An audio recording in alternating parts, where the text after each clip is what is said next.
we doing today? I am Flashy Fins, and today we're going to talk a little bit about my betta fish and how I got into betta fish keeping.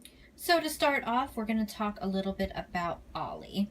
Ollie is a veil tail. He is technically considered a mutt as far as his colorations go, and he was my very first fish.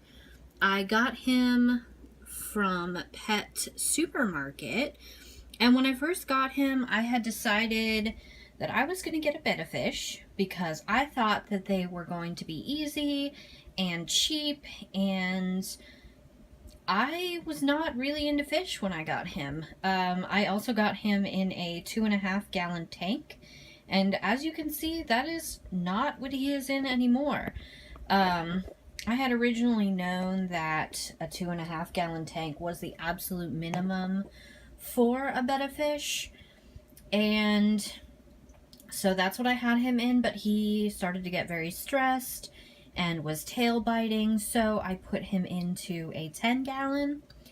And he originally had some friends in here. He had 8 Harlequin rasbora and a young longfin albino bushy-nosed pleco. He had them in there successfully for 3 months. And then he randomly decided one day that he was done with them and he no longer wanted to have tank mates and started attacking all of them. So they have since been rehomed.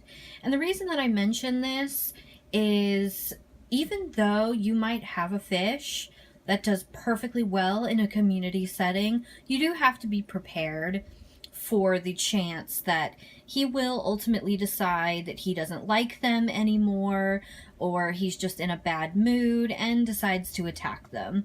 Luckily, I have a good friend that already had about 30 Harlequin rasbora, and so I was able to rehome them fairly easily.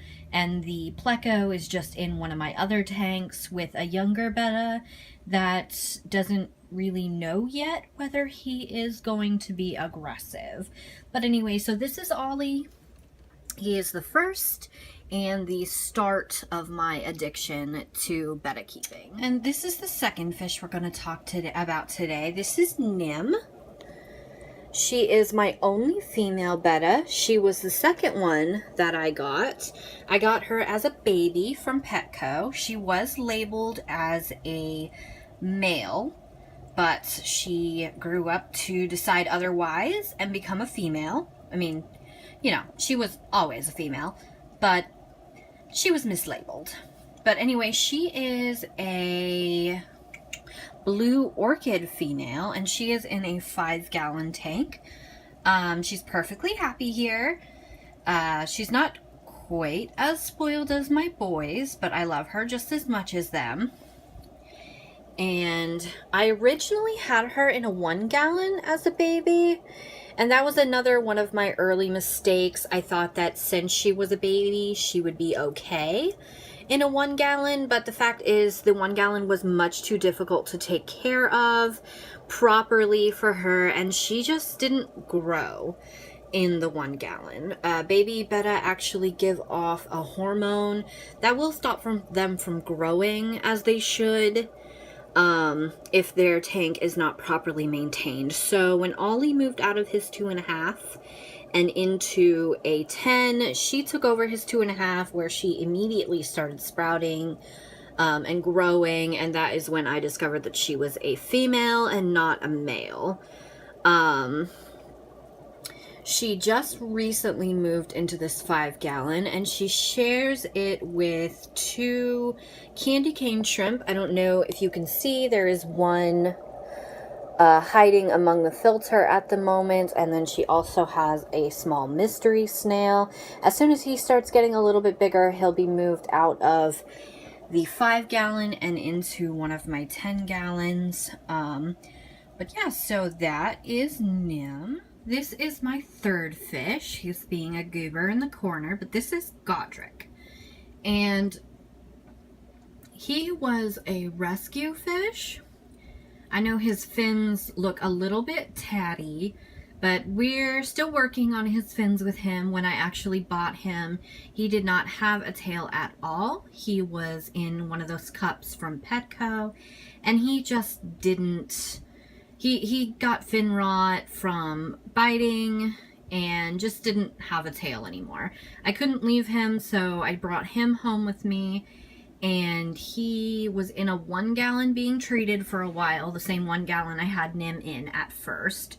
Again, one of those things that I didn't know any better, and I thought that a 1 gallon was going to be okay for a fish that I was medicating, which it was for a very short time, but I wound up having to get an emergency 6.5 gallon tank together, and he was living in there for quite a while. He actually just moved into this 10 gallon with his little gold mystery snail seeker, and here he is coming to say hi.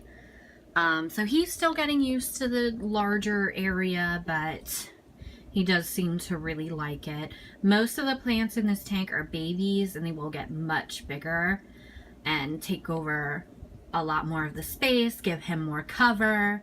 But in the meantime, he's got that little log, and he should be happy in here. He does seem a lot happier than in his 6.5.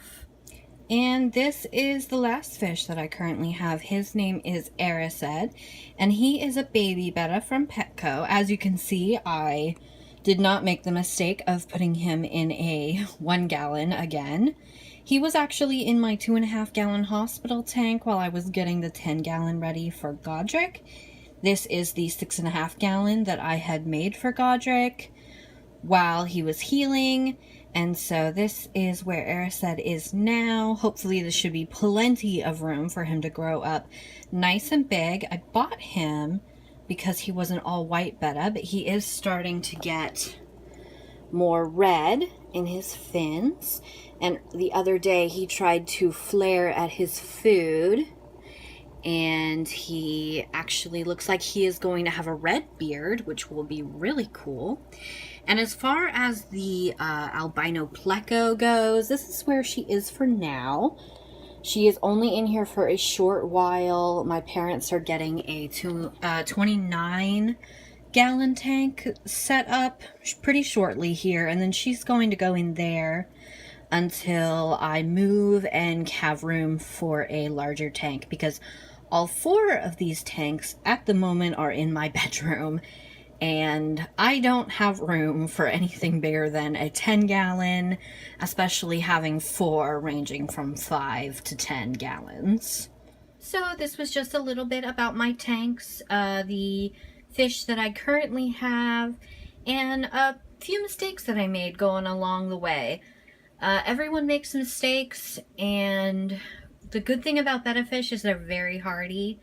I made a lot of mistakes with Ollie, but he is now healthy and happy in his 10 gallon, and I'm hoping that he stays that way for quite a long time. Thank you for listening, and I hope you guys have a wonderful day.